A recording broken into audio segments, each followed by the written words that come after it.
Hey everyone, it's Rob B here with Rob D, and you are listening to the Property Podcast. And this week, it's market update time. We're talking about property prices, we're talking about the rental boom, but more importantly, we get into the data and understand what is happening under the surface level that is influencing all these big numbers you're seeing.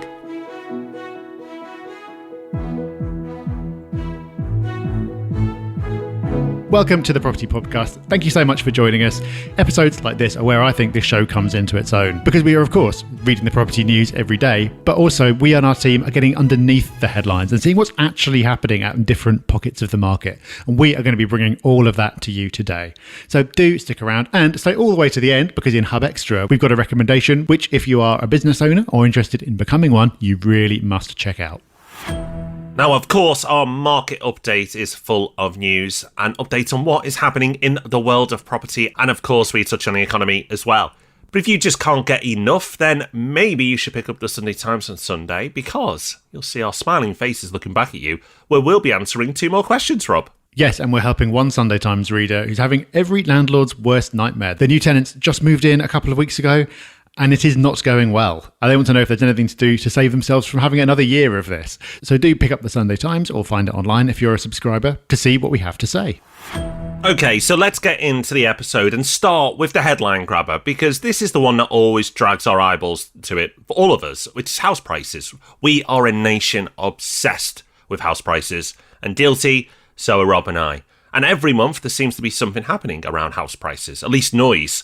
So let's get beyond the noise and find out exactly what is happening. So Rob, we've got a few stories on house prices. It seems while the numbers slightly differ, the theme is the same. That's right, and that theme is falls that is happening still slowly, but at a slightly higher rate than previously. So measuring at the very start of the process with asking prices, Rightmove showed asking prices dipping by 1.9% last month compared to around 1% in your average August. But they also noted that the volume of sales that have been agreed is only 15% below the last normal year, which is 2019, which is kind of surprising given everything that's going on with the mortgage market right now. Then coming and measuring at the point of mortgage offers being issued, we've got data from Nationwide and Halifax. Nationwide shows a monthly decline of 0.8%, and Halifax, interestingly higher, a fall of 1.9%, which is the biggest fall we've seen from Halifax data in quite a while. And of course, this is all averages, and something I find particularly interesting in there is Nationwide are reporting that cheaper properties and flats are holding their value relatively better than more expensive homes, which makes sense, of course, given the current mortgage situation. Indeed, and it's really interesting how the market, and the market is made up of people, are reacting, because last week we talked about how difficult it is to get a deal in this market. And if you're not listening to that episode, do go back and listen, because there's some really good tactical stuff in there. And we give you an insight to what's happening in the market right now. But there are plenty of serious investors taking action. Property Hub Invest is working with many, many investors, and we are doing, if not as much, maybe more than last year in terms of transactions. So investors are still active. They're still wanting to do deals. The challenge is that nobody's panicking because it's such a soft fall in prices. So people are tending to just hold off rather than panic, which is the sensible thing to do. Where there is pressure is for some house builders who are coming to completion, and if they've got a lot of stock left, then they will be under that pressure. But somebody just sitting in their own home or having a couple of buy-to-lets and thinking about moving them on, if they've got a tenant in there and the market's not quite in their favour, why would you sell? Equally, if your own home isn't going to get what you think it's worth and you're not desperate to move, then again, why would you put it on the market? And that's reflected in the data as well, with transactions dramatically down. All this paints a really interesting picture, though, these soft price falls. And I strongly urge you to go back to listen to an episode that we put out at the end of July called The Silent Property Crash. There's a YouTube video on our Property Hub channel with a similar title. So you can either go back to the episode at the end of July, or you can search for it on our YouTube channel, that's Property Hub UK. That will put you at such an advantage by understanding what's happening. And it's still something that's just not being talked about, which is the impact that inflation is having on this market. So a little bit of homework for you. Go and listen to last week's episode to make sure that you understand what is happening and what you can do. And then the overall bigger picture, the wider economic picture, is covered in the Silent Property Crash. So go and listen to those 2 episodes. So where will this all end? Well, Rob, Deutsche Bank is saying that house prices will bottom out at 7%. So we're nearly there. So we're around halfway to that point, and they think that will happen by the end of the year. Different to our predictions, which we will review, unfortunately, at the end of the year. Could that happen, Deutsche Bank? Possibly. Another 3.5% before we see the bottom? Or will it stabilise now? Maybe. The thing is, I don't think it's going to be dramatic one way or another for the rest of the year. It'll either be carrying on falling softly, or it'll just stop. We will see. But there's going to be lots of factors that will impact that. And, luckily, we're going to talk about them now. First of all, Rob, affordability. Super have put out a really, really interesting report. And there's a few bits we can tackle in this report. But for you, what captures your attention? Well, I touched earlier on the fact that averages can obscure what's going on at an individual level and sort of reference that in terms of sizes and types of property. But you really see this at a regional level as well. So there's just such a stark difference between the south of England and everywhere else. So over the last year, prices have only been falling in London, the east, the southeast and the southwest. They've stayed flat in Northern Ireland and grown everywhere else, with some pretty strong growth actually in the northwest and Scotland. That for me, Rob, is super interesting. And indeed, we're going to have an episode about London in particular coming up very soon. We will. This is super interesting. It's just not talked about. This is why I love doing a podcast, because we can get beyond the headlines. It's just, we've talked about this on the pod once or twice before, but no one else seems to be covering the fact that the average is an average, and some areas will be performing worse than the average, and some areas will be performing better. Now, nowhere is growing by 10% right now. That's the bad news. I'm sorry, people. It's not happening. There's no secret area with 10% growth. There are cities, according to Supla, doing that, but regions, there are not. But Scotland, as a nation, is seeing prices grow by nearly 2%. It's such a diverse property market in Scotland, and overall it's performing that well. But it doesn't get the headlines, does it? Because the market is so skewed by the London market. So that's what is reported, the average. And I understand why we report the average, because it'd be a pretty detailed headline to go through every single area. But we have to remember that there are areas skewing it up and areas skewing it down. And the Northwest and Scotland have been particularly resilient over the last 12 months. Another piece in this article, and if you'd like to read it, do check out our show notes. We'll leave a link there, is house price to earnings ratio by those same regions. And we will, as Rob's hinted at, talk about London very soon. But spoiler alert, London is the least affordable when you look at house price to earnings ratios. I don't think anyone's fallen off their seats or stopping their walk or exercise, wherever you're doing right now, to recover from that news. But what is interesting is that house price to earnings ratios in a lot of areas are lower than they were, and actually go back to sort of 2002, 2003 levels, and are still falling, because a lot of people over the last 24 months have seen a pay rise of some sort. But property prices have suffered in that same period. So obviously the ratios are improving. And where are the most affordable areas? Because affordability often suggests that there's a good deal to be done there. Well, the north of England tops it for the most affordable area right now, followed by Scotland and then the Midlands.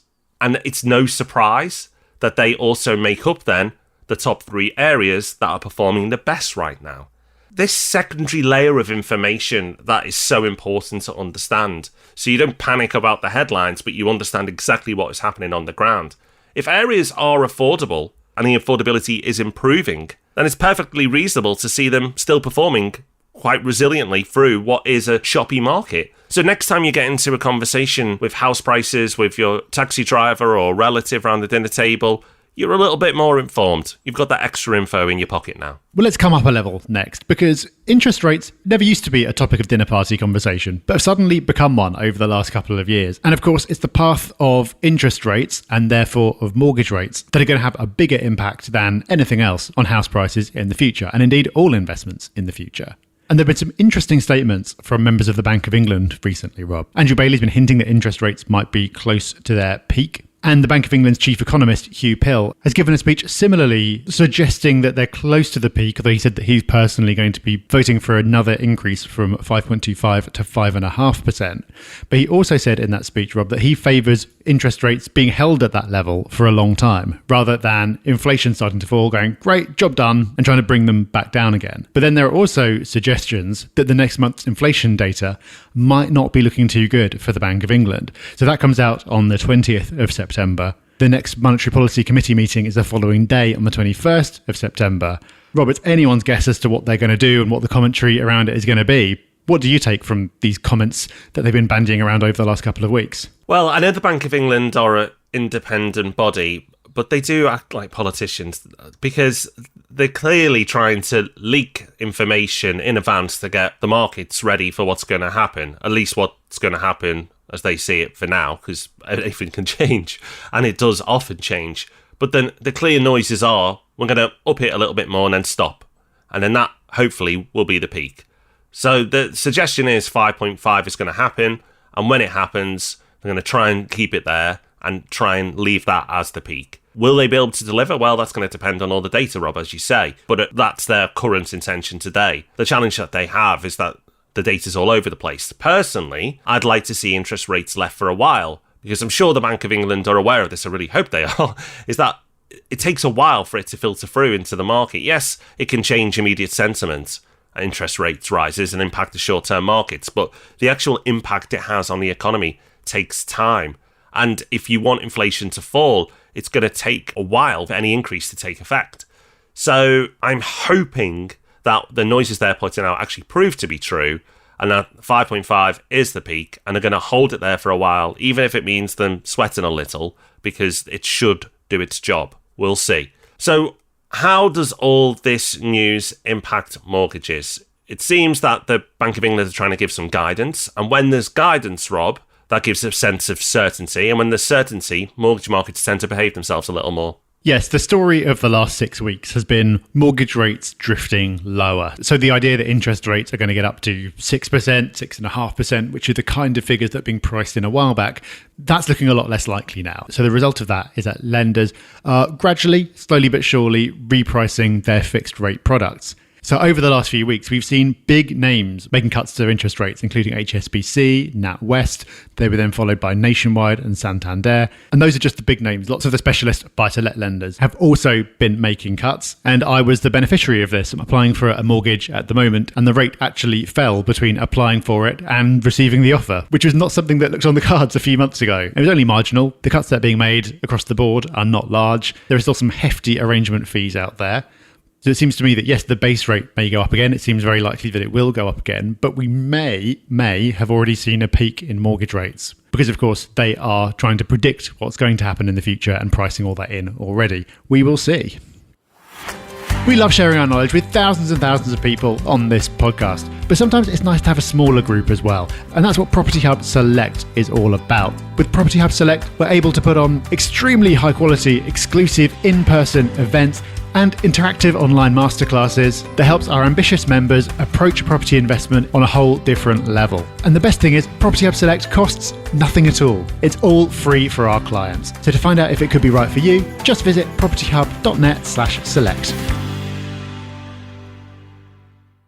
Now let's get on to news around rents, and we'll start with rental prices because they continue to rise, which is obviously good news for landlords, not so good news for tenants. And the latest piece of data that we have at our fingertips is from HomeLet, and they've reported in July rents have jumped to a record 10% increase year on year, and the average rent now in the UK is £1,240. And affordability is therefore weakening as well, as you'd expect. So renters on average a year ago spent 30.2% of their income on rent, and now it's 32.1% of their income on rent.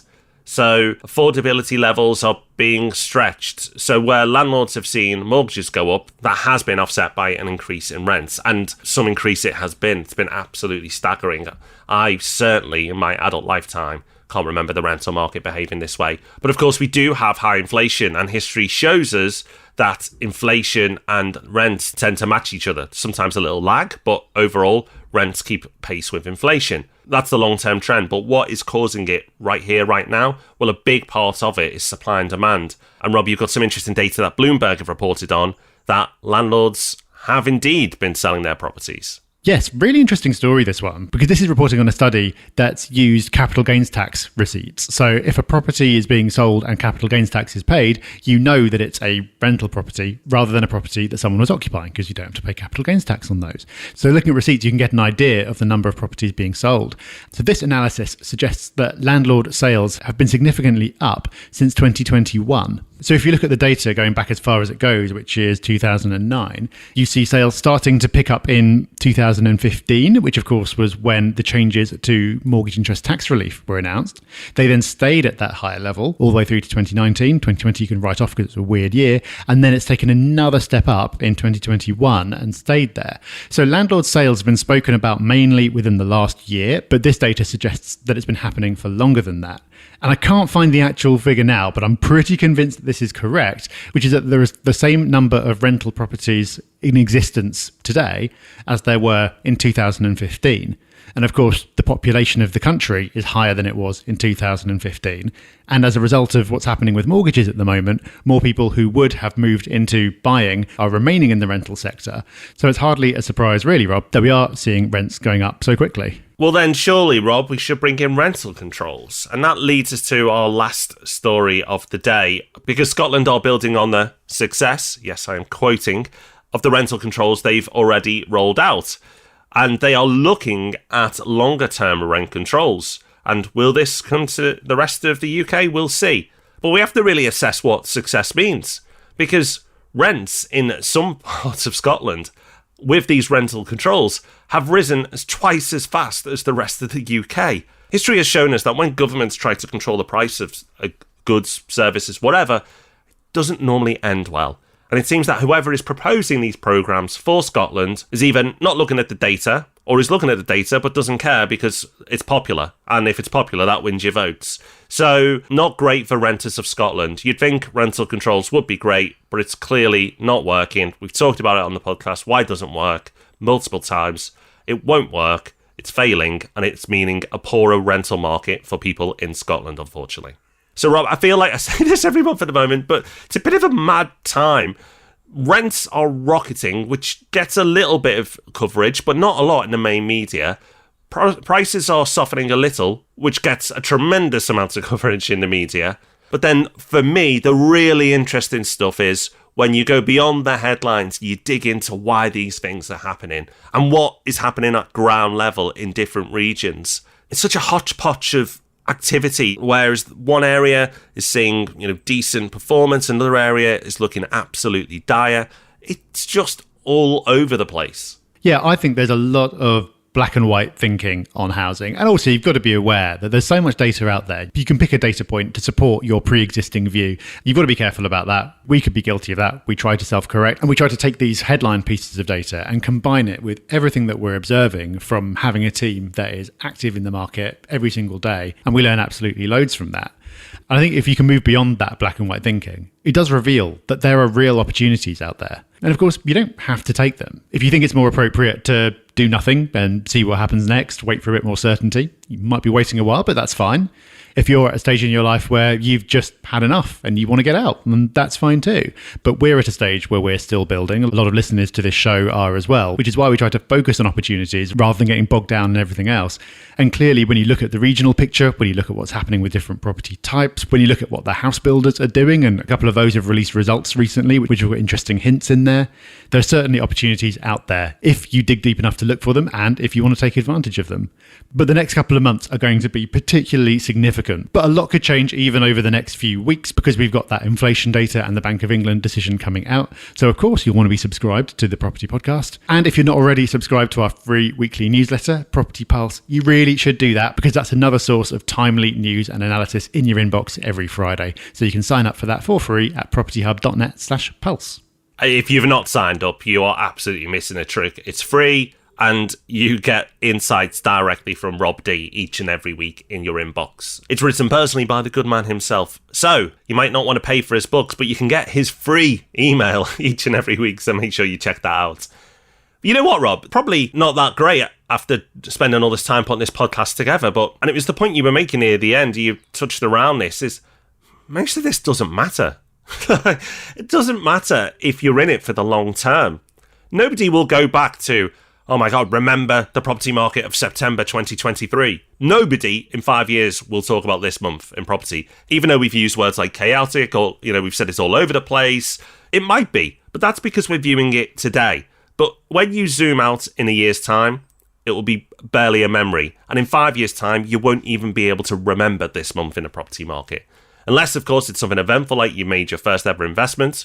But other than that, it's not really going to be an eventful month. So it sounds eventful. We are cause of the problem by talking about all this information and getting excited by the data.